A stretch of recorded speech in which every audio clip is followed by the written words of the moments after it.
Noong panahong iyon, tinawag ni Jesus ang 12 at sinugong dala-dalawa. Binigyan niya sila ng kapangyarihang magpalayas ng masasamang espiritu at pinagbilinan. Sa inyong paglalakbay, huwag kayong magdala ng anuman maliban sa tungkod, ni pagkain, balutan, salapi sa inyong lukbutan o bihisan, ay huwag kayong magdala. Ngunit magsuot kayo ng panyapak. Sinabi rin niya sa kanila, at sa alinmang tahanang inyong tuluyan, manatili kayo roon hanggang sa pag-alis ninyo sa bayang iyon.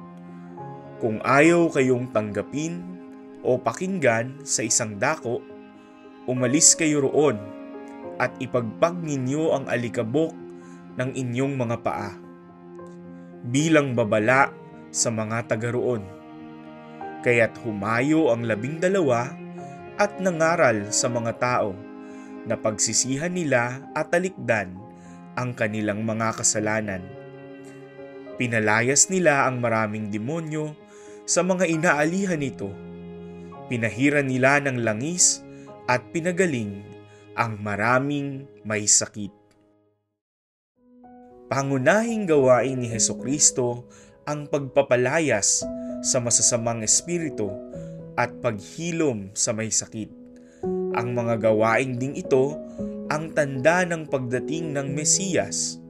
Kasabay nito ang pakikibahagi nila sa kapangyarihan ni Kristo. Hindi nila isinagawa ang misyon sa pamamagitan ng sariling kakayahan, kundi sa ngalan at lakas ng Panginoong Hesukristo. Kaya hindi sila pinagdala ng mga gamit, damit o pagkain sa kanilang pagmimisyon maliban na lamang sa tungkod at mga suot kasama na ang sandalyas.